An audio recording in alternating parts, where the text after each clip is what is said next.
Hola, ¿qué tal? ¿Cómo estáis de nuevo?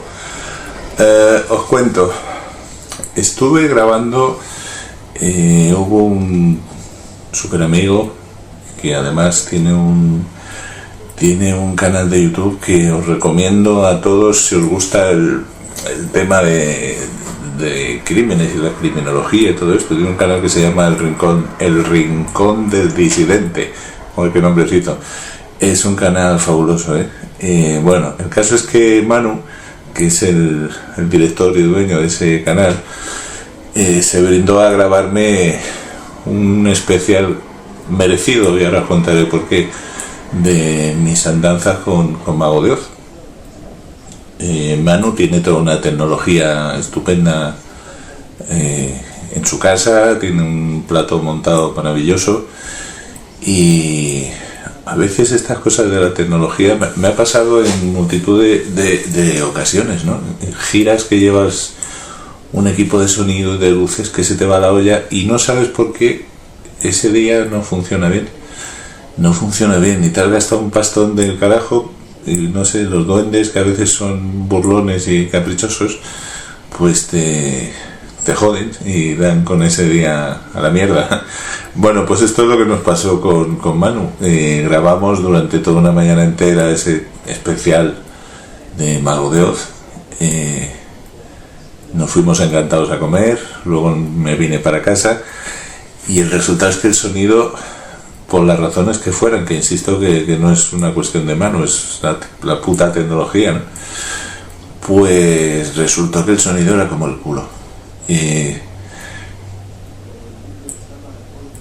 Al final he decidido regrabar yo aquí en casa, en mi, vamos a llamarlo así, mi plató del canal, porque sí es cierto que yo creo que os merecéis un sonido mejor y que las cosas que yo diga suenen de puta madre, las entendáis y todo bien. Entonces merecerá la pena. Acto seguido, pues empiezo. Yo os cuento. Empecé hace muchísimos años en Carabanchel. Yo tengo ahora 63, pues en ese momento tendría 13, 14 años, ¿no? Cuando empecé en el mundo de la música. He pasado por todas las fases que se pueden pasar en mi maravilloso mundo de la música. He tocado desde en pesebres en los años 70, con esos mostachos de los guardias civiles allí mirándonos en los pueblos perdidos de la España profunda, ¿no? Nos miraban, nos juzgaban, y a la mínima que tocábamos algo parecido a un rock and roll de Miguel Ríos, o sea, imaginaros nada más light, ¿no? De repente empezaban a decir que éramos progresivos. Ese adjetivo me parecía alucinante, que éramos progresivos. Y bueno, pues no era rara la noche que acabábamos o detenidos o en el pilón, que es cierto, o sea, no es ninguna leyenda lo de que a los músicos al pilón, ¿no? Yo he sufrido alguna de esas, cuidado, en el mes de diciembre, que el agua está fría de cojones. Pero bueno, algo debe tener esto de la música que me enganchó y continué. He tocado en orquestas de baile, como os digo. Ha sido una experiencia única y maravillosa. Yo recomendaría a todos los que quieran ser músicos o a todos los que quieran trabajar en este negocio de la música que al menos un verano en su vida pasen por una orquesta, ¿no? Porque ahí van a aprender el respeto, van a aprender a querer esta profesión, van a aprender a que te lo merezcas, tener un camerino, tener algo tan simple como una botella de agua y una toalla, ¿no? Y te va a enseñar infinidad de cosas de la carretera, de cómo hay que improvisar sobre la marcha, de cómo tienes que ver las caras del público, si están contentos, si están bailando, o si tienes que dar un giro a tu repertorio allí sobre la marcha para que eso se ponga hasta arriba, ¿no? Es complejo, pero es maravilloso, y a la vez muy duro, es durísimo, son pases interminables. A lo mejor tienes que hacer 4 pases de hora y media en una noche, ¿no? Parece que no vas a terminar nunca. pero insisto que es maravilloso. Luego, por avatares de la vida, me fui a Venezuela a seguir con mi música. Yo soy de Madrid, soy madrileño de pura cepa, de familias españolas de hace 1000 años, pero tenía un tío exiliado, un tío político exiliado en Venezuela, y bueno, pues para allá que me fui. Allí aprendí también, estuve tocando, aprendí con infinidad de grupos, toqué salsa, toqué con los Impala, que eran un grupo alucinante y muy conocido en toda América. En ese grupo, la verdad es que esa vieja frase de sexo, drogas y rock and roll, ellos la convertían en realidad 24 horas al día, ¿no? Y precisamente por no abrazar esa fe más allá de lo que podría significar mi propia existencia, pues regresé a España, y aquí empecé a tocar ya pues con grupos de rock, ¿no? Estuve con Ramoncín en aquel primer disco del Ramoncín IVC. Hicimos 2 años de gira, una experiencia igual, increíble, maravillosa. He tocado con todo tipo de gente, he sido el super mercenario de la música, es decir, me daba lo mismo tocar con George Dan, fantástico George Dan, que con Luz Casal. Mi bajo se ponía al mejor postor, ¿no? Para mí la música no debiera tener fronteras, simplemente es do, re, mi, fa, sol, la, si, simplemente y universalmente. O sea, la música tiene esa paradoja que es el microcosmos y a la vez es el macrocosmos, ¿no? Entonces he disfrutado de todas esas experiencias a lo largo del mundo. He tocado con artistas increíbles, y llegó un día en que yo estaba más o menos cansado ya, después de todas estas experiencias y todo esto, todas estas horas de escenario, de viajes, de vuelos, de maravillosas experiencias, pero estaba cansado, ¿no? Y curiosamente, esto ya lo he contado varias veces, mi destino de manera casual se ve en dirección de una compañía de discos que me fichan para que dirigiera el departamento artístico. Ficho a La Guardia, produzco a La Guardia el disco 1000 calles y luego Cuando brille el sol, y arranco como manager, ¿no? Arranco como manager en una experiencia increíble que dura hasta el día de hoy. Siempre quise ser manager desde la pasión, por supuesto, desde la propia razón que te lleva a trabajar la mayoría de las veces en la sinrazón, ¿no? Porque este mundo mío de la industria musical, vamos a decirlo así, no obedece a ninguna razón escrita. Esto no tiene ninguna lógica. Si la tuviera, es otra frase que siempre digo, Emilio Botín no hubiera sido banquero, se hubiera dedicado a la música, ¿no? Esto es una inseguridad continua, pero tiene tantas cosas que te compensan que te merece la pena estar en la cuerda floja todo el rato. Yo soy un privilegiado no por talento, sino quizá por ser muy trabajador, y quizá porque la diosa Fortuna vino a visitarme muchas veces. Eso sí, si la diosa Fortuna viene a visitarte, como decían los romanos, la fortuna favorece a los valientes, ¿no? Tienes que a veces dar un salto de fe y echar para adelante, y si hay un abismo, pues si tu fe es la suficiente, seguramente superarás el abismo, y si no lo es, pues te caerás y te darán por el culo que es lo más normal. En mi caso muchas veces me caí, pero otras veces resulta que salté el abismo, ¿no? Todo esto os lo digo para que veáis que soy un hombre que, ya sabéis, con harta experiencia, con harto máster en todo tipo de situaciones, en los escenarios, en los estudios de grabación, gestionando contratos, negociando contratos discográficos y de todo tipo. Y bueno, después de un aprendizaje muy largo que tuve con Tony Caravaca, que era el gran manager de este país, yo fui socio suyo durante, no sé si 10 o 12 años, muchos años increíbles, en los que me hice un máster maravilloso.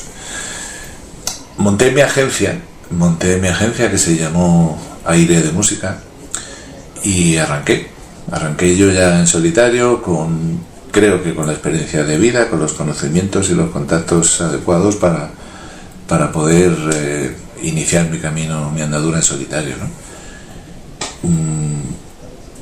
Yo arranqué Aire de Música siendo manager de José Mercé, Luis Eduardo Aute, La Unión. En ese momento David Summers, todavía los Hombres G no se habían vuelto a juntar, estaban ya a punto, pero todavía no. Y de repente fiché a las Ketchup. Lo de fichar a las Ketchup fue ese acto de fe, tampoco tanta fe, ¿vale? Tampoco me voy a poner una medalla de copón. A mí me parecieron un grupo gracioso, no habían explotado, ni mucho menos todavía. Me pareció que estaba bien, ¿no? Que para hacer bolos en España iba a estar súper bien, las tres niñas ahí cantando y tal. Luego ya se añadió lo del bailecito y se añadió un éxito que nos llevó a vender 9 millones de discos, a actuar, a hacer 3 giras mundiales. Cuando digo mundiales son de verdad mundiales, o sea, 360 alrededor del planeta. Fue un episodio apasionante. Y un buen día en mi oficina aparece un señor, amigo mío, manager de los Celtas Cortos, Eduardo, que es un tipo de Valladolid al que tengo gran aprecio. Básicamente era el manager de los Celtas Cortos, ¿no? Pero bueno, él estaba ya un poco cansado también de la carretera y todo esto, porque a la vez que te apasiona y te engancha, también te quema, ¿no? Y entonces, digamos que de alguna forma quería soltar lastre. Él tenía varios artistas más en su oficina, en Valladolid, y quería quedarse como únicamente manager de Celtas Cortos, que eran sus grandes amigos y lo son a día de hoy, y disfrutar de eso, ¿no? Cosa que yo en ese momento pues acababa de montar un hipermercado enorme de la música y yo, bueno, pues estaba subido en la cresta de la ola todo el rato. Y entonces viene a verme y me dice que tiene un grupo de heavy que se llama Mago de Oz, y que, bueno, pues que Mago de Oz son la hostia, son buenísimos, tienen un futuro enorme, tal, me lo vende. Yo no tenía ni puta idea de quién era Mago de Oz, la verdad. Sí es cierto que yo he sido músico de bandas de heavy durante años y el rock es una de mis grandes pasiones, pero Mago de Oz para mí era una cosa como inexistente, ¿no?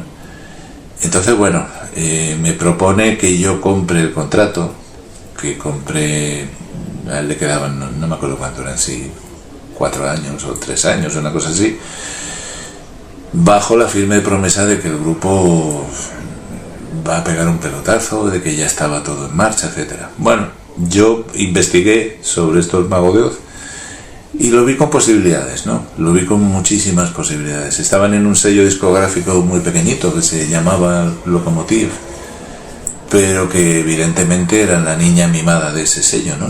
Les cuidaban, les mimaban. Me consta que les cuidaban mucho. Bueno, la idea me pareció genial. Yo estaba en plena expansión de mi empresa y compré ese contrato, un contrato carísimo,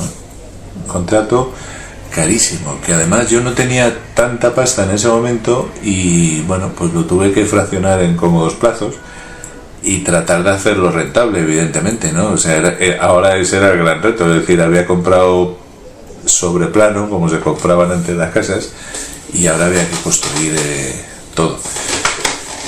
Bueno, evidentemente los chicos del grupo tenían que dar su ok a esa firma de ese disco, ¿no? Ya que yo fuera su manager. Entonces en la primera reunión recuerdo que aparecieron y ya las pintas así como de piratas, como entre piratas y heavy trasnochados y todo es como de baratillo, ¿no? Bueno, ya me parecieron raros, ¿no? No me moló nada que me mostraran tanto respeto o tanta admiración o lo que fuera, ¿no? Por estar delante de Tibu, el bajista de Banzai, ¿no? Para mí Banzai forma parte ineludible de mis recuerdos más maravillosos de la vida. Pero la verdad es que yo creo que ninguno de los miembros de Banzai le hemos dado tanta trascendencia a la leyenda que todo el mundo dice. Banzai fue un grupo de puta madre, duró muy poco, nos lo pasamos increíblemente bien, jamás pensamos que iba a trascender de la manera que ha trascendido en generaciones, ¿no? Pero eso no nos convierte ni en leyenda ni en hostia. Nosotros somos músicos y lo seguiremos hasta que nos muramos. De hecho, ha habido 2 ya que murieron siendo músicos. Y eso es lo único que queremos, ser músicos, ¿no? Pero bueno, estos chicos, un poco paletos, pues llegaron y, joder, estamos contigo, el bajista de Banzai y tal. Lo cual a mí ya me incomodaba un poco, ¿no? Porque creo que un artista tiene que defender su sitio y tiene que defender su carrera, su imagen, su tal, y no caer en esas estupideces. Pero bueno, les ponía, digamos, en un punto de debilidad frente a mí. Firmamos ese contrato. Yo empecé a pagar la cantidad convenida con Eduardo.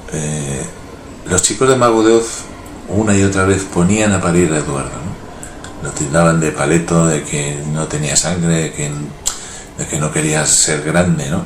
Que ellos lo que querían es ser grande, competir en las grandes ligas. Y ahí conocí a Chus, el batería del grupo. Bueno, le voy a llamar batería porque de alguna manera hay que definirlo, ¿no? Y porque se sienta detrás de una batería. No puedo definir su labor como batería, simplemente no existe, no puede tocar una batería, él no sabe, no tiene concepto de batería, ni de músico, ni de nada. Ha aprendido pues a base de que le han dado muchas clases, pero es imposible tocar con él. He tocado, me precio de ser un bajista profesional, no el mejor, pero al menos sí profesional, ¿no? Es imposible para un bajista tocar con Chus, totalmente imposible, se va de tiempo, en fin, un disparate. Pero bueno, al margen de mi criterio como músico, Chus lo que me dice es: mira, nosotros queremos cambiar de manager porque este es un advenedizo, es un paleto, en fin. Curiosamente a día de hoy es otra vez su manager, pero bueno. Y me dicen directamente: ya sabemos que Aire de Música no es una oficina de heavy.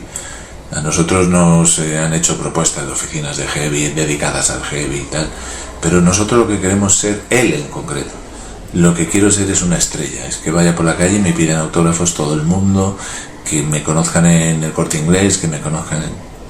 Bueno, pues yo estaba así un poco mortis, ¿no? Escuchando aquello, y me dice: y realmente lo que has hecho con las Ketchup me ha parecido tan flipante que nosotros queremos que el manager de las Ketchup sea nuestro manager. Queremos hacer giras en Sudáfrica, en Japón, y claro, yo estaba flipando, ¿no? Porque evidentemente son 2 mundos opuestamente diferentes, ¿no? El mundo de las Ketchup era un mundo de éxito, era un mundo de multinacional, era un mundo que obedecía también a la casualidad del One Hit Wonder que tuvieron con el ASRG. Y la verdad es que sí, dieron mucho curro, hubo que currárselo mucho, pero era un curro de gestión, porque el éxito nos llegaba solo, nos llegaba a horcajadas cada día. Nos pedían giras en Canadá, en Sudáfrica, en Rusia, y entonces aquello había que gestionarlo, había que tener muchas reuniones con Sony, planificar muchas cosas, pero era caballo ganador. Era caballo ganador por eso que decimos siempre, ¿no? Porque el público había decidido que sí. El público puede ser el de Albacete, por poner un ejemplo, o puede ser el del mundo. En este caso tuvimos la suerte inmensa que fue el del mundo. Nadie entendíamos por qué ni cómo, pero nos colamos así, ¡boom!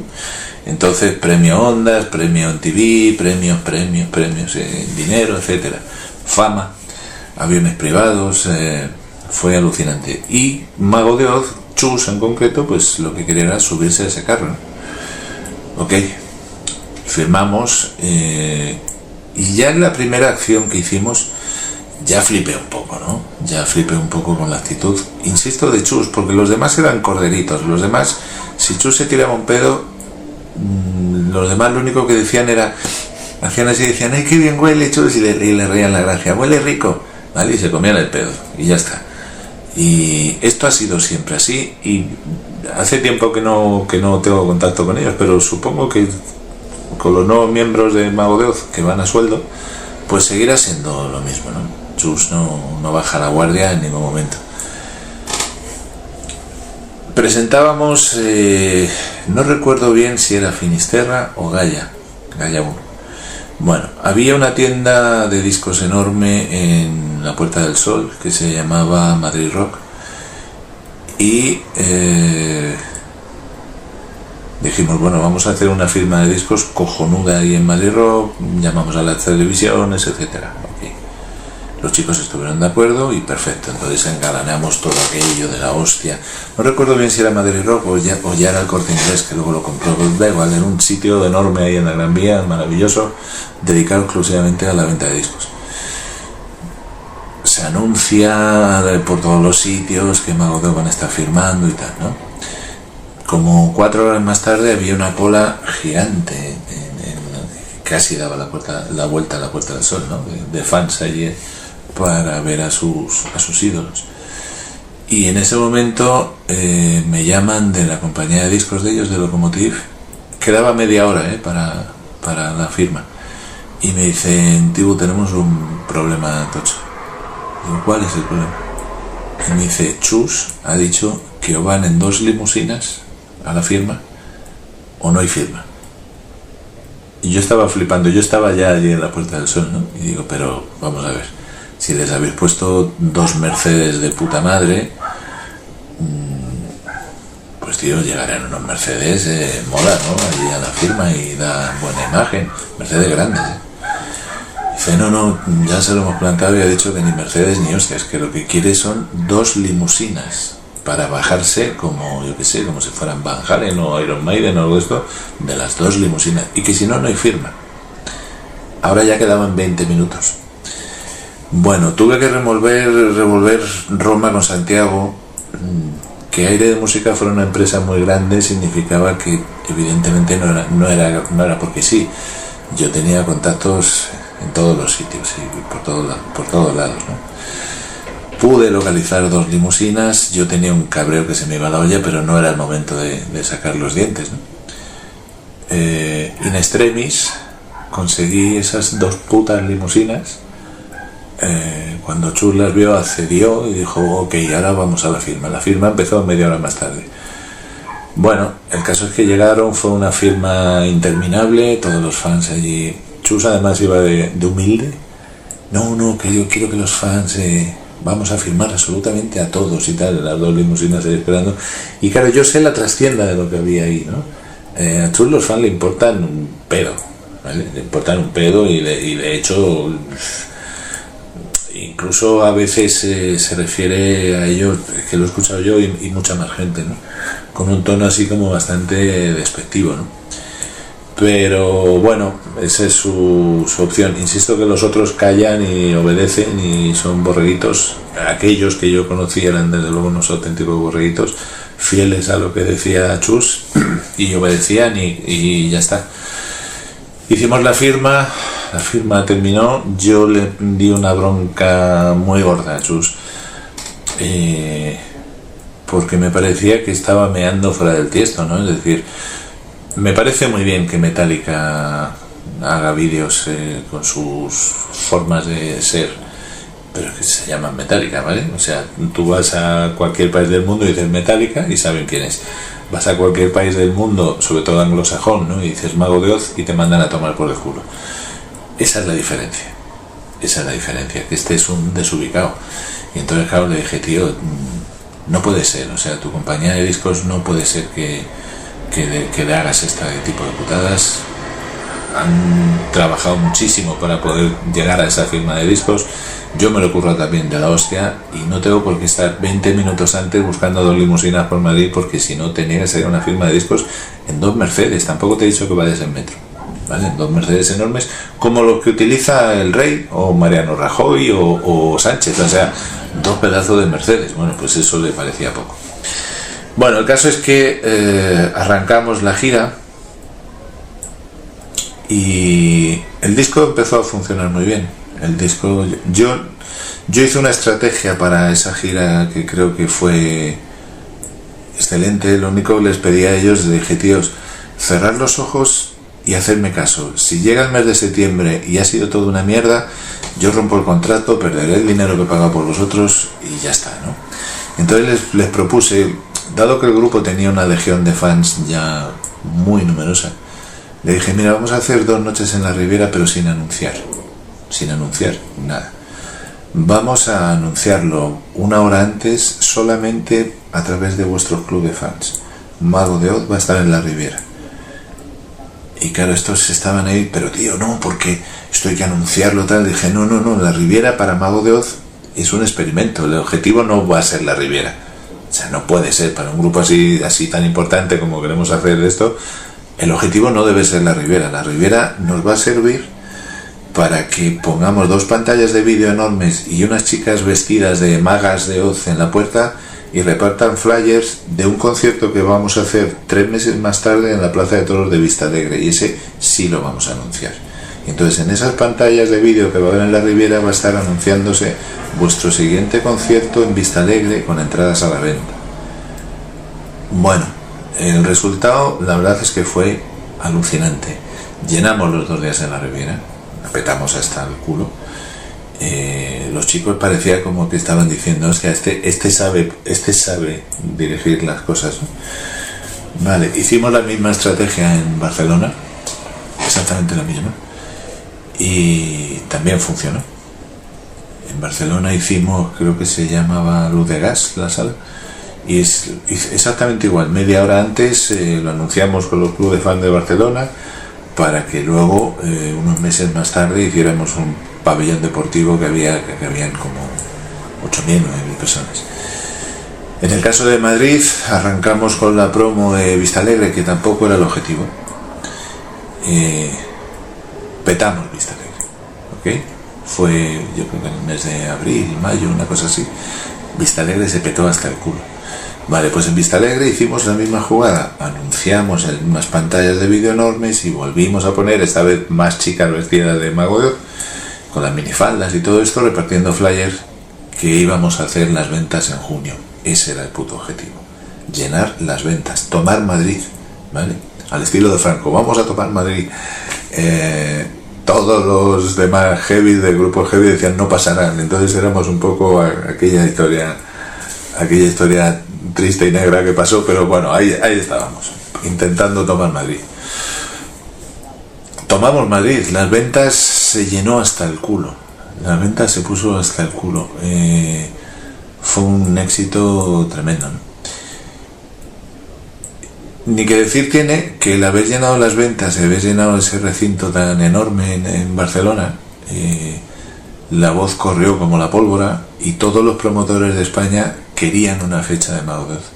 A partir de ahí el caché de Mago de Oz subió como la espuma, subió muchísimo, es decir, como quintuplicamos el caché que habían tenido hasta hacía un año, quintuplicamos y lo sextuplicamos, incrementamos a lo bestia la fabricación de merchandising de Mago de Oz. Y en el segundo concierto que yo fui dije, estoy hasta los cojones, ya creo que ya no vengo a más conciertos. Ellos tenían un road manager que luego fue un miembro más de Mago, lo incluyeron en su sociedad, que es este Emilio Ortiz, que habréis visto en el vídeo dedicado a los road managers, ¿no? Ese tío era un tío súper leal con Mago de Oz. Era el tío que se llevaba todas las hostias de Chus, todas las incoherencias de Chus, el surrealismo que imperaba en todo esto. A Chus se le ocurrió que había que fabricar un barco de atrezo, pero era un galeón pirata enorme, del tamaño entero de un escenario muy grande, y teníamos que llevar ese barco pirata que costó un dineral a ellos. Les costó un dineral de cojones, porque Mago de Oz tenía que tener, según Chus, un montaje similar a lo de Iron Maiden, ¿no? O sea, así. A mí no me parecía, es decir, que a mí un artista sea tan cuidadoso con su puesta en escena, me parece que es su obligación, ¿no? Y que está muy bien y que dice muchas cosas buenas en su favor. Lo que está mal es si tu manager te presenta los números de lo que cuesta hacer eso, pues que tú apoyes la jugada a costa de que a los miembros de tu grupo y a ti pues os quede poquísima pasta en cada concierto, porque todo eso que se fabricó, ese barco inmenso que se fabricó, había que montarlo en cada bolo, y en cada bolo se rompían cosas. Entonces llevaba un mantenimiento de cojones, había que guardarlo en una nave especial. Todo era una puta locura, para que al final apenas les quedara pasta a ellos, ¿no? Claro, a Chus le quedaba una pasta grotesca de los derechos de autor, que las canciones las firma él, ¿no? Entonces, claro, él por ahí tenía su vía de escape, ganaba muchísimo dinero y gana muchísimo dinero con eso, pero los miembros de su grupo dependían un poco de lo que les quedara por bolo, y la verdad es que no, en esa gira no quedó mucho.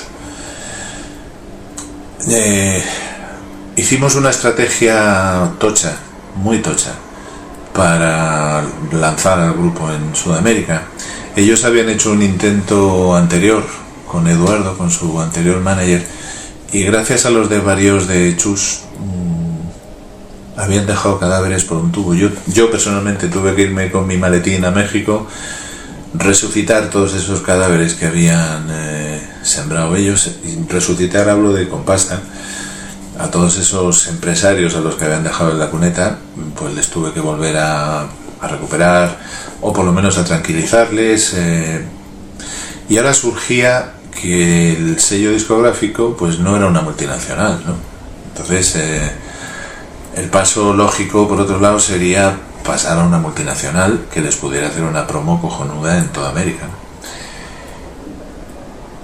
Negocié con todas las multinacionales que había en ese momento: Universal, Warner, Sony, EMI. Evidentemente ahora ya todos querían a Mago de Oz, ¿no? Lo mismo que hace un año no los hubieran querido, pues ahora querían y pagaban. Al final, con los que mejor pude negociar y sobre todo no putearon a Lokomotiv, llegaron a un buen acuerdo con Lokomotiv.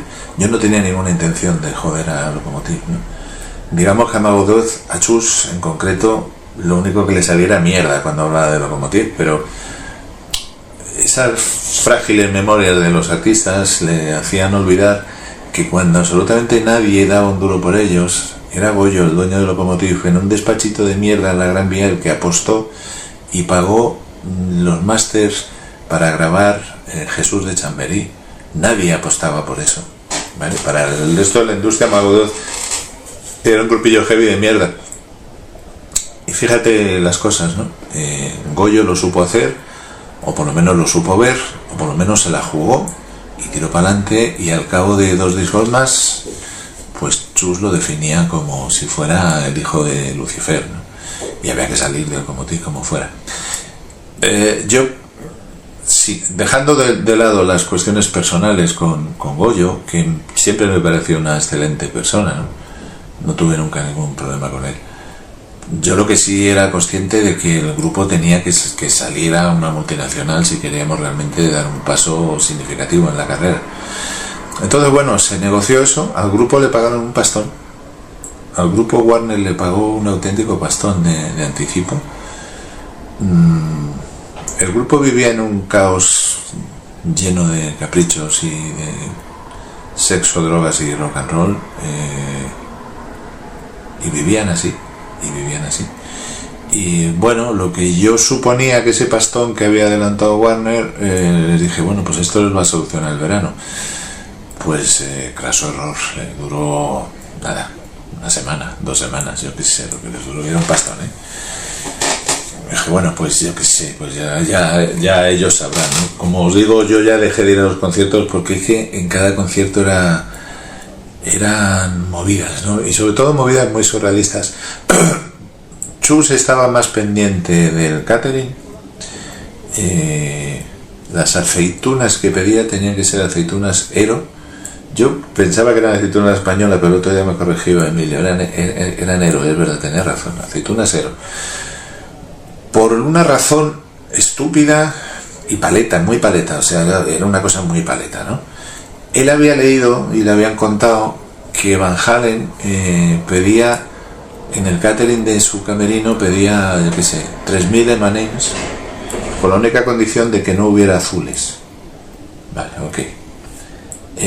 La justificación que daban para que hubiera 5000 M&M's y ninguno azul era por tener la certeza, si llegaban al camerino y había M&M's azules, significaba que el promotor no se había leído el contrato, con lo cual iba a haber marrones técnicos y marrones de todo, ¿no? Eso se justificaba así. Hombre, y cuando te llamas Van Halen, pues sinceramente puedes poner determinadas condiciones.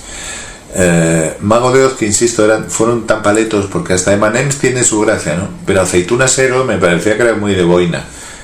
Boina, que es la que tiene Chus calada continuamente, la tiene aquí grapada, ¿no?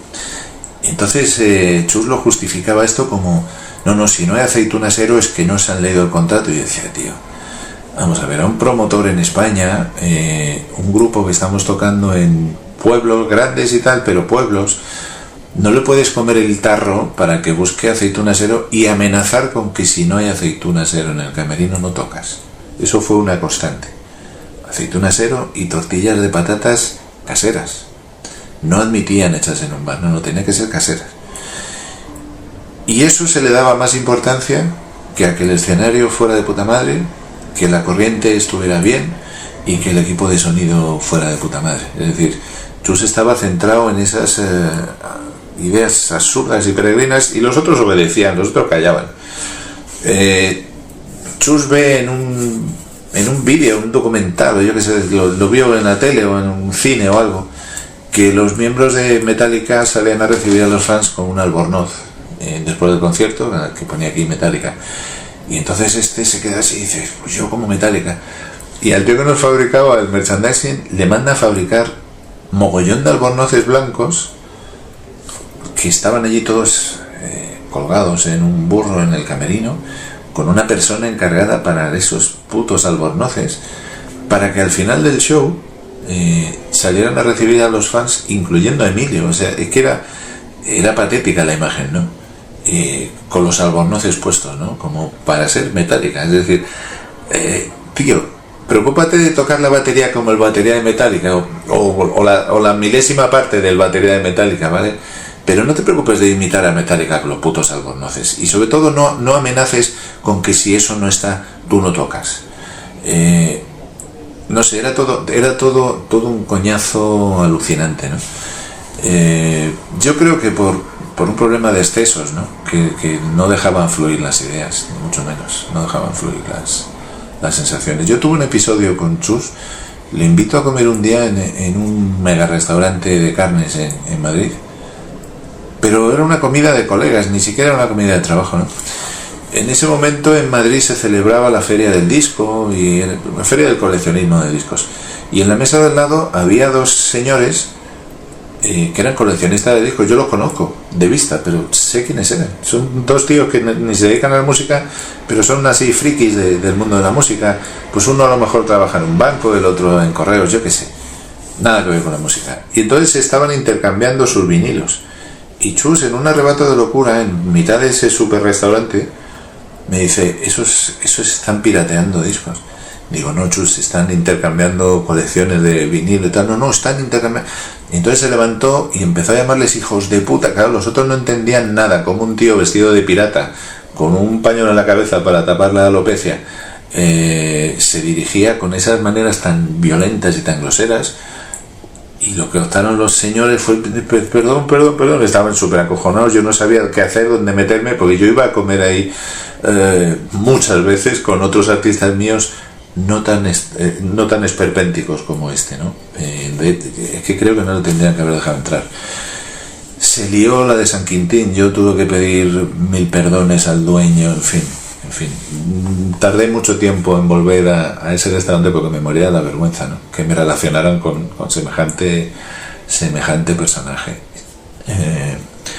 Chus me insistía continuamente, Mago de Oz estaba navegando a toda leche, ¿no? O sea, escenarios enormes, cachés enormes, y me insistía constantemente que él no se conformaba con eso, que él quería ir a Sálvame, y que quería ir a Pasapalabra, y que lo que quería era ser famoso, como Marujita Díaz, vamos.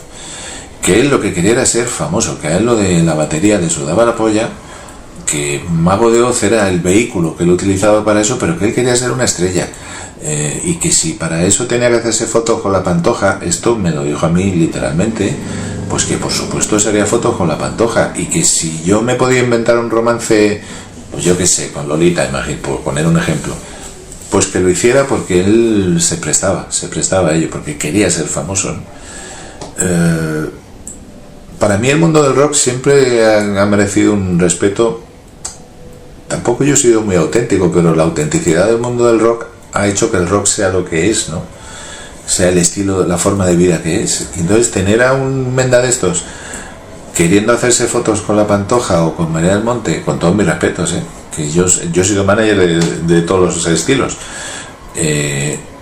pero eso me parecía desmedido, ¿no? Y decía, pues, tío, si la gente supiera, si los heavies que van a verte como una religión, ¿no?, supieran la mentira que hay detrás de todo esto, sería flipante. Insisto, en la opinión de los demás es que daba igual, porque ni siquiera opinaban, era lo que Chus dijera.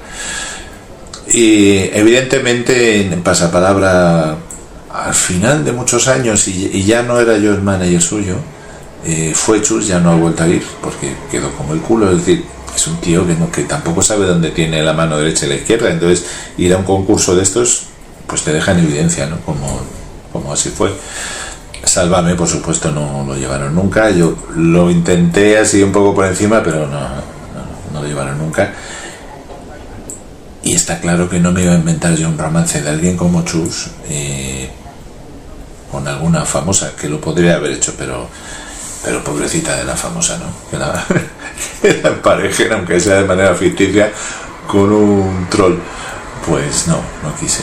Empezamos a viajar a América. Insisto, viajábamos a América con alfileres porque era muy complicado, habían dejado demasiados cadáveres, ¿no? Y fuimos a Monterrey. El empresario era y es un íntimo amigo mío, Ricardo, y montó un festival enorme en Monterrey, contrató a Motorhead como cabecera de cartel, y contrató a Motorhead para hacer grandes a Mago de Oz, ¿no? Porque Mago era los teloneros de Motorhead, y luego antes había un montón de grupos mexicanos de metal y todo esto, pero evidentemente en los carteles ponía Motorhead así de grande, Mago de Oz y luego el resto de los grupos, lo que es la pura lógica. Vale, cuando sale a actuar Mago de Oz, bueno, pues les dieron un tiempo. Yo estaba aquí en España, insisto que yo dejé de ir a los conciertos de Mago de Oz, estaba Emilio.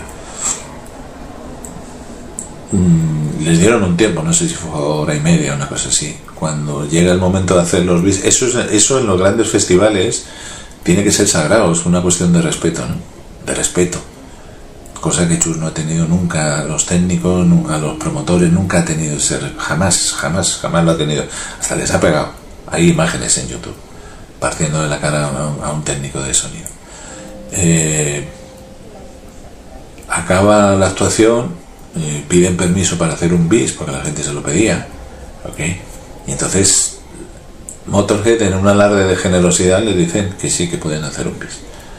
Ok, pues van a hacer ese bis, y en vez de ser un bis de 3 minutos, que es la pura lógica, Chus decide que es un tema de no me acuerdo qué disco, ni me importa, que dura 19 minutos. Evidentemente a los 3 minutos y medio, como pasa en todo el mundo, no porque sean Mago de Oz, sino porque esto pasa en todo el mundo, pues el stage manager de Motorhead desenchufa. Lo que decide Chus se queda sin sonido, claro. Cosa que al público le sudó la polla. El público quería ver a Motorhead. Entonces se baja del escenario, entran en camerinos de Mago de Oz y destrozan absolutamente el camerino entero. Clavan botellas de Coca-Cola. Tengo las fotos de aquello. Clavan botellas de Coca-Cola en las paredes, revientan los muebles, rompen las ventanas, tiran el aire acondicionado por la ventana. Fue un auténtico disparate. El resultado de esto es que a mí me llamó primero Emilio y me dice: oye, ha pasado esto. El promotor me manda las fotos. Yo no me lo podía creer. Nos estaban haciendo un favor, cojones. El promotor me manda las fotos del camerino, que había quedado como una escombrera. O sea, es como si hubiera explotado una bomba dentro. Y una foto de Chus muy orgulloso así, contemplando su obra, ¿no? Nos pasaron una factura de destrozos, no sé si fueron de $30,000, que hubo que pagar. lo pagó el grupo, a mí no me sale de los cojones aportar ni un solo céntimo para aquello, porque me pareció terriblemente injusto, ¿no? Terriblemente disparatado, y lo único que hacía era darme la razón a mi forma de pensar. No quiero ir a un puto concierto de estos porque siempre hay movidas, tío, siempre hay movidas. Cuando no acababan, o sea, cuando no acababa la policía entrando a saco, hablo ya de en España, ¿no? Porque era muy evidente todo, era todo demasiado obvio. Entonces la policía entraba, buscaban, registraban. Chus lanzaba unas arengas en mitad del bolo que no, o sea, no sé, sí, hubo que hablar con abogados muchas veces. Se cerraba todas las puertas habidas y por haber, porque disparaba verbalmente, disparaba contra alcaldes, políticos. La iglesia le sudaba la polla a todo aquello que en su atormentada mente. Continuamos. Bueno, el resultado de esto es que, en fin, yo recuperé, por supuesto, y gané mucho dinero con Mago de Oz, ¿no? Y voy a hacer viví un infierno. Viví un infierno porque era todo surrealista. El pobre Emilio se ganó el cielo del rock, porque él y su mujer aguantaron carros, carretas y todo tipo de extravagancia de Chus, ¿no? Que insisto que un artista tiene que ser especial, pero cuando hay un sentido. Chus no es ningún artista. Chus es un hombre de paja que no tiene valor artístico ninguno. Valor comercial sí lo tiene, se lo reconozco. Pero, tío, ya te vale. Podías aprender a tocar un poquito la batería,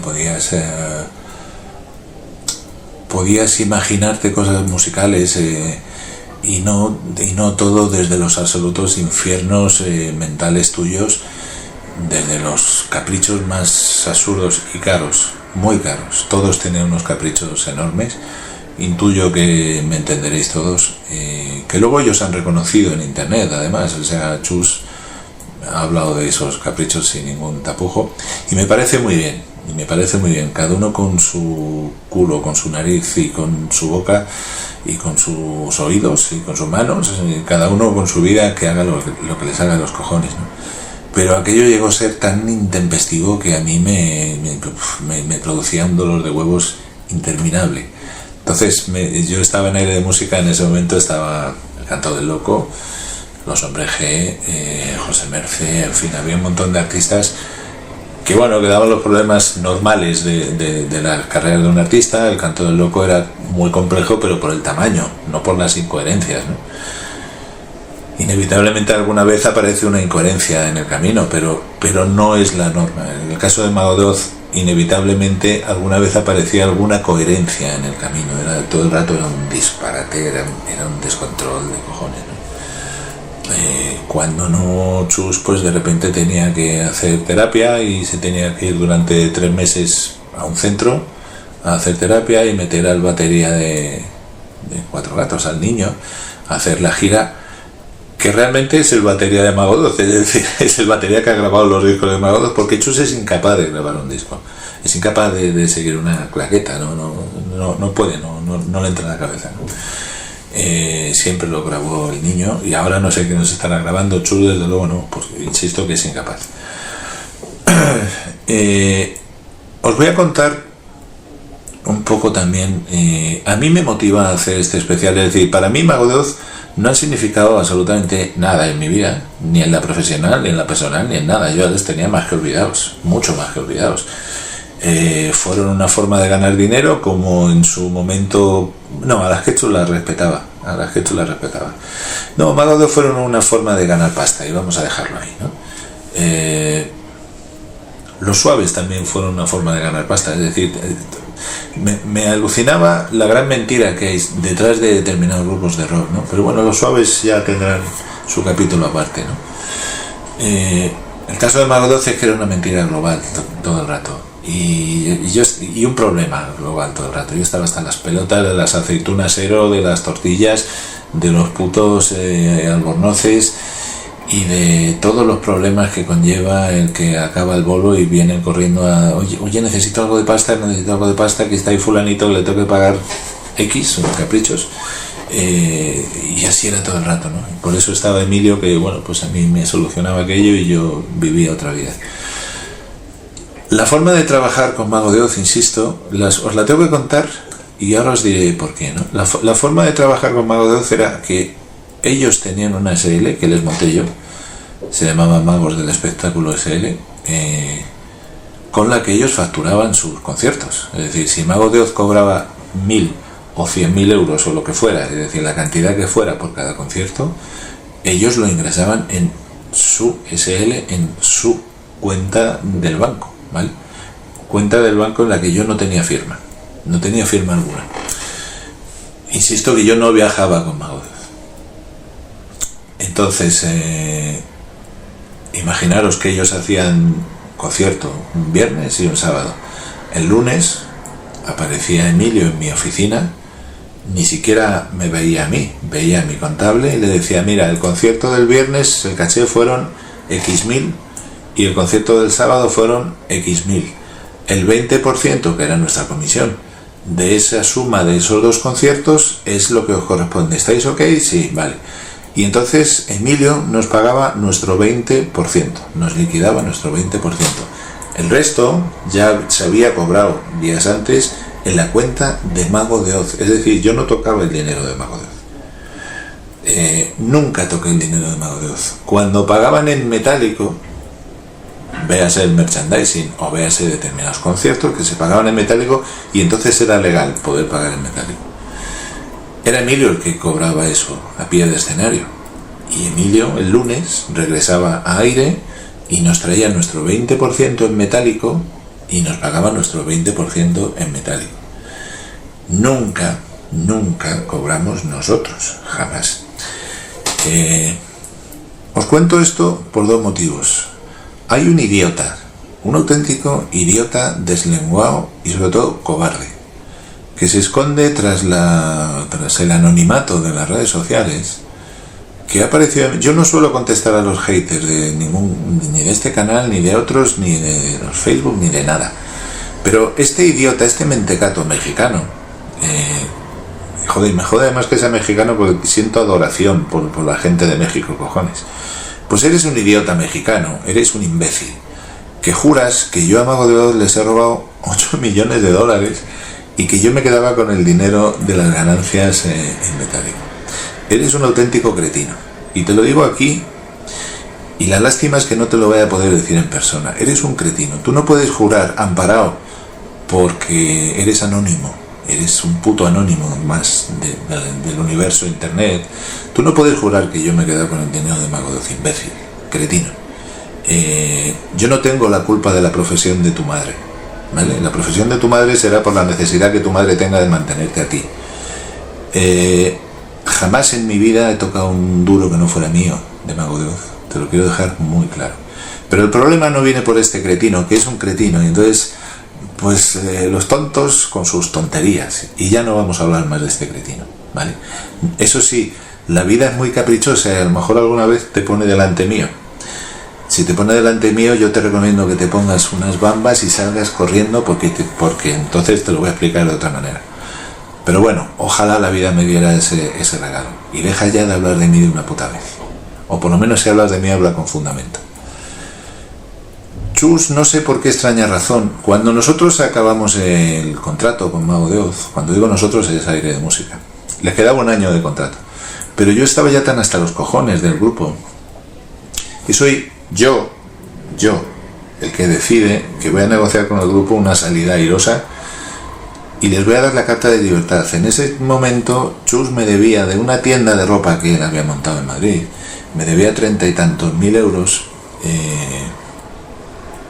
que yo le iba adelantando porque aquella tienda era un saco sin fondo, ¿vale? Constantemente era un saco sin fondo. Entonces me debía 30 y tantos mil pavos que yo le adelantaba, y cuando llegó el momento de firmar la carta de libertad, que yo renunciaba a un año de contrato, que era mucho dinero, pero yo ya quería tenerlos lejos de mi vista, ¿no? Ya dejar de ver los putos albornoces y las aceitunas y los problemas y las denuncias y la hostia, ¿no? me fui a un bolo que tenían ellos en Bilbao con la Carta de Libertad y una hoja en la que nos reconocíamos estar al día de pagos y cobros. Es decir, nos reconocíamos estar a cero y que no nos debíamos absolutamente nada. El grupo había liquidado esa deuda que Chus tenía conmigo, los 30 y tantos mil euros, con lo cual ya no nos debíamos absolutamente nada. Esa hoja de reconocimiento de que no nos debemos absolutamente nada, la tengo yo, ¿vale? Y la tienen ellos, que la habrán perdido, pero bueno, yo la tengo. Años más tarde, Chus se ha dedicado a ir por ahí. Es cierto que yo pasé por la movida con el Canto del Loco, jamás me he ocultado, jamás me he negado a ello. Insisto que defenderé mi inocencia contra viento y marea y que cada uno tendrá su versión, pero es sobre el Canto del Loco. De Mago de Oz jamás en la puta vida he tocado ni su dinero, jamás en la puta vida he tocado su dinero, y jamás en la puta vida ha habido ni la más mínima denuncia de Mago de Oz hacia mí. Es decir, si fuera cierto esas cosas, esas barbaridades que algunos mentecatos se han asegurado, incluyendo a Chus, pues tendríamos que haber ido a juicio, ¿vale? Entonces Chus se ha dedicado, por darse valor a sí mismo y a su puto grupo, a decir que bueno, que lo que pasó con el Canto del Loco es un juego de niños comparado al dinero que yo les robé a Mago de Oz. Te voy a decir una cosa, Chus, te voy a decir una cosa, desde mi canal de manager, y juro que no volveré a utilizar este canal para cosas que no tengan que ver con la industria de la música. Tú no eres industria de la música, tú eres un muñeco de paja, ¿vale? Eso dejémoslo claro.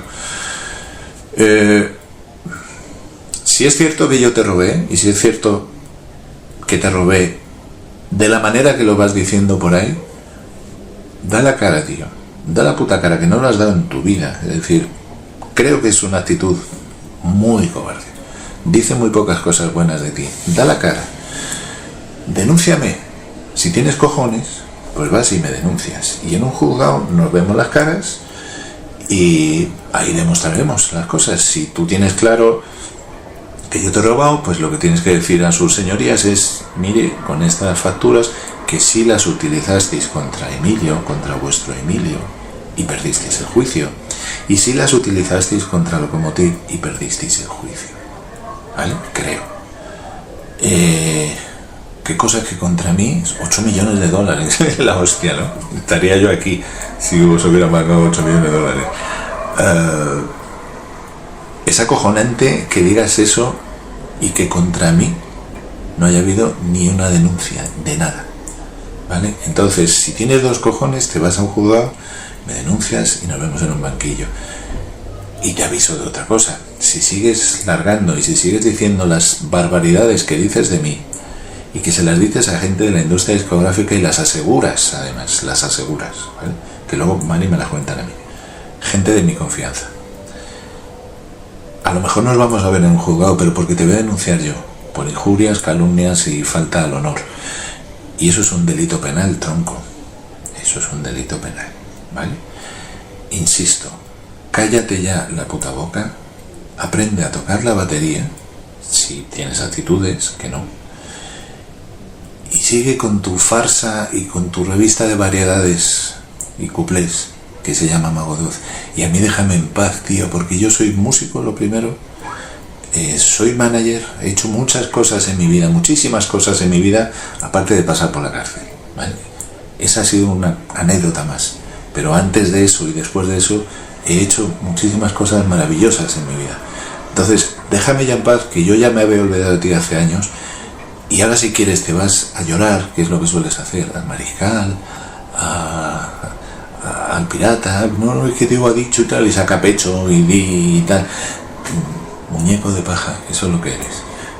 Tantos cojones que tienes, nos vemos en un juzgado y lo resolvemos ahí. Bueno, pasamos a Chus a un plano que se olvide ya. La música, desde luego, no van a pasar a los anales de la historia por la música, no han compuesto los Smoke on the Water, está claro. Disculpadme todos por este momento.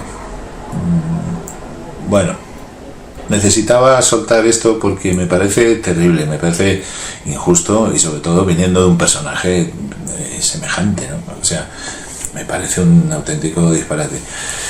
Y como me gusta ser claro, pues utilizo esto para ser claro.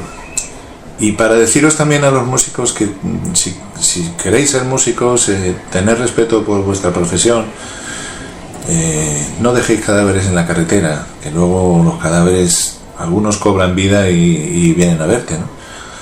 Y es jodido, esta industria no perdona. Y si eres manager, ata con un contrato, ¿vale? Este es un claro ejemplo, porque la lealtad debe estar plasmada en una hoja de papel, porque si no, no existe, ¿no? Átalos bien, trabaja para ganarte ese contrato, trabaja mucho para ganarte ese contrato y que tu artista esté contento, ¿no? Y si llega el caso, tío, de que estéis a hostias, pues negocia una salida honrosa y no sigas trabajando con un artista que lo único que te va a dar son problemas. Bueno, la semana que viene colgaremos entrevistas con abogados especializados en contratos legales del mundo de la música. Tengo una entrevista maravillosa con un manager histórico que genial, que espero que la vayáis a disfrutar, y como siempre vamos a seguir